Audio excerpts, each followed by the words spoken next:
Research ಪುಸ್ತಕಗಳನ್ನು, ಸಂಶೋಧನೆಯ ಪುಸ್ತಕಗಳನ್ನು ಇಂಗ್ಲೀಷ್ ಭಾಷೆಗೆ ಒಯ್ಯುವವರು ತುಂಬ ಕಡಿಮೆ. ಕರ್ನಾಟಕ ಶಾಂತಿಯ ತೋಟ, ಸರ್ವ ಜನಾಂಗದ ಶಾಂತಿಯ ತೋಟ ಅನ್ನೋದು ಅರ್ಥಪೂರ್ಣ ಆಯಿತು ಈಗ ಬಾಲಕ ನಮ್ಮ ಸಂವಿಧಾನ ಹೇಳಿದಾಗ ಅಂತ ನನಗನ್ನಿಸುತ್ತೆ. ಕರ್ನಾಟಕ ಅನೇಕ ಜನಜಾತಿಗಳಿಗೆ ಆಶ್ರಯವನ್ನು ಕೊಟ್ಟಿರುವಂತಹ ರಾಜ್ಯ. ಅದರ ಒಂದು ದ್ಯೋತಕವಾಗಿ ಇವತ್ತು ಈ ಕಾರ್ಯಕ್ರಮ ನಡೀತಾ ಇದೆ.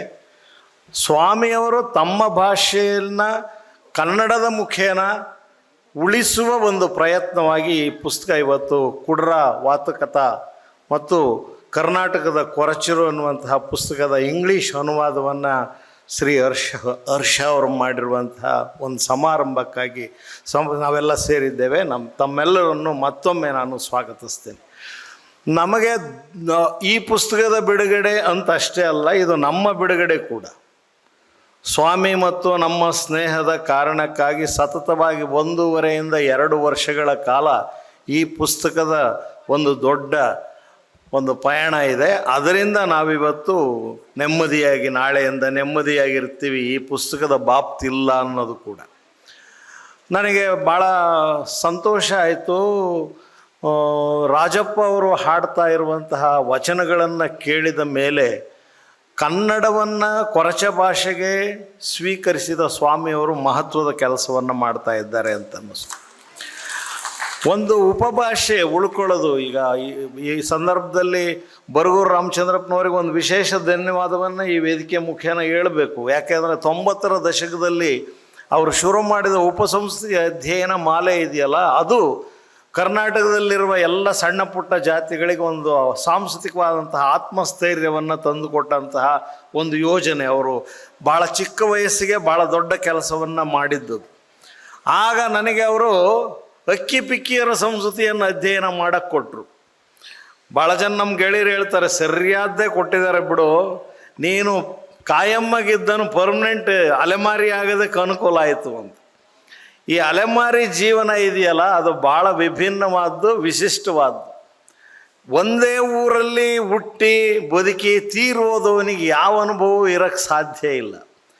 ಊರೂರು ಅಲ್ದವನಿಗೆ ಇಳೆ ನಿಮ್ಮ ದಾನ, ಇದು ಬೆಳೆ ನಿಮ್ಮ ದಾನ ಅಂತ ಕೇಳ್ತಾ ಇದ್ದಾಗ ದಾನದಲ್ಲಿ ಬದುಕುವ ಎಷ್ಟೋ ಸಮುದಾಯಗಳ ಕಥನವನ್ನು ಆ ವಚನ ನನಗೆ ಹೇಳ್ತಾ ಇತ್ತು. ಕೊರಚರು ಕರ್ನಾಟಕದಲ್ಲಿ ರೈಲ್ವೆ ಥೀಫ್ಸ್ ಅಥವಾ ರೈಲ್ವೆ ಥೆಫ್ಟ್ಸ್ಗಳಾಗಿ ಬಂದಂತಹ ಒಂದು ದೊಡ್ಡ ಜರ್ನಿ ಇದೆ.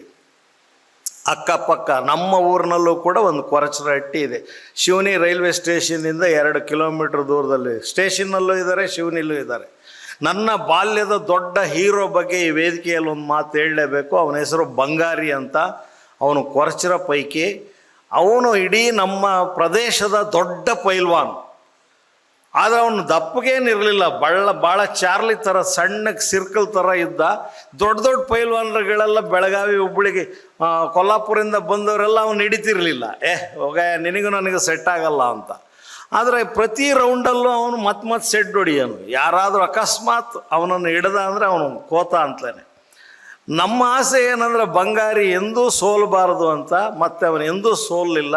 ನಮ್ಮ ಬಾಲ್ಯದ ಹೀರೋ. ಇವತ್ತು ಅವನು ಒಬ್ಬ ಮುದುಕ, ಸಣ್ಣ ಪುಟ್ಟ ಬೇರೆ ಬೇರೆ ಕೆಲಸಗಳನ್ನು ಮಾಡ್ಕೊಂಡಿದ್ದಾನೆ. ಅವರು ಹಂದಿ ಕಾಯ್ತಾ ಇದ್ದರು. ಆಮೇಲೆ ನಮ್ಮ ಮನೆಗಳಲ್ಲಿ ಆಹಾರ ಪದಾರ್ಥಗಳನ್ನು ಇಸ್ಕೊಳ್ಳೋರು. ಇದ್ದಕ್ಕಿದ್ದಾಗೆ ಕೊರಚ ಭಾಷೆಯಲ್ಲಿ ಕೂಗ್ತಾ ಇದ್ರು ನಮ್ಮ ಹಿತ್ತಲಲ್ಲಿ.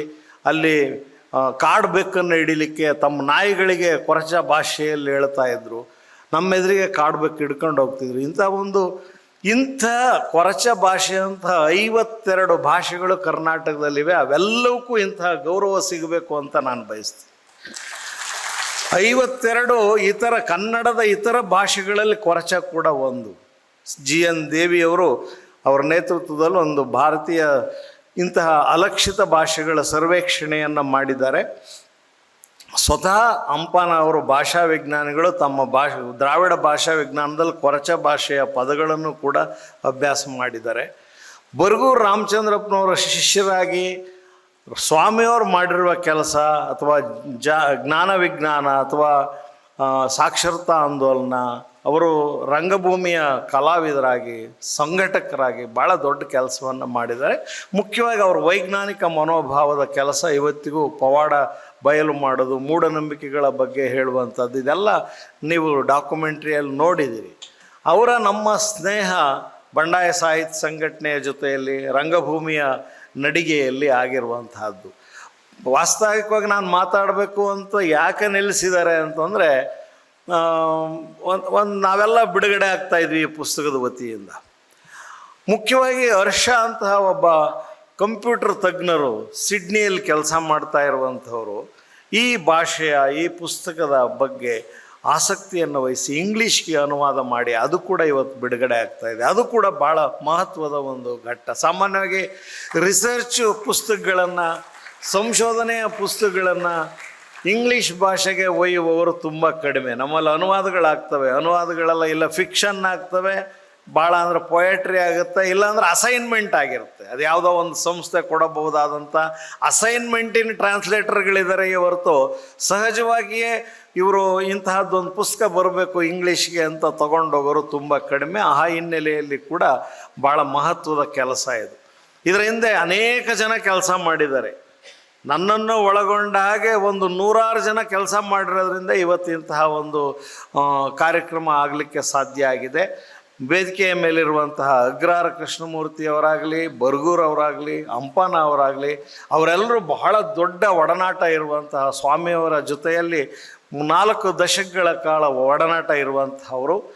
ನಾವು ಇವತ್ತು ಸಂತೋಷ ಪಡ್ಬೋದಾದ್ದೇನೆಂದರೆ, ಕನ್ನಡ ಭಾಷೆ ಇಂಗ್ಲೀಷಿನ ಮುಖೇನಾದರೂ ಇದನ್ನು ಕನ್ನಡದಲ್ಲಿ ಕಲಿಬೋದು, ಅಥವಾ ಕನ್ನಡದ ಮುಖೇನಾದರೂ ಕೊರಚ ಭಾಷೆಯನ್ನು ಕಲಿಬೋದು. ಆ ರೀತಿಯ ಒಂದು ರ್ಯಾಪಿಡೆಕ್ಸ್ ಅನ್ನುವಂತಹ ಮಾದರಿಯ ಪುಸ್ತಕವನ್ನು ಆಧರಿಸಿ ಈ ಸ್ವಾಮಿ ಏನು ಮಾಡಿದರು, ಇದನ್ನು ಬೆಳೆಸ್ತಾ ಹೋದರು.